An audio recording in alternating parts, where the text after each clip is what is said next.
Hi, I'm Jeffrey Morgenthaler, and I'm making a drink called the Bourbon Renewal.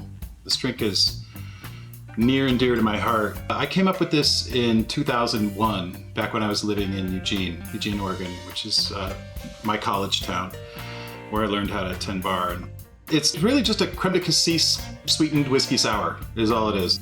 We're gonna start with 1.5 parts of Bulleit bourbon. This is a nice spicy bourbon. To that, we're gonna add 3/4 part of lemon juice. I'm then gonna add 1/2 part of creme de cassis. This is a black currant liqueur. Then I'm gonna add 1/2 part of 2-to-1 simple syrup. And finally, 1 dash of Angostura bitters. I'm gonna add ice to this cocktail shaker and give it a really good hard shake.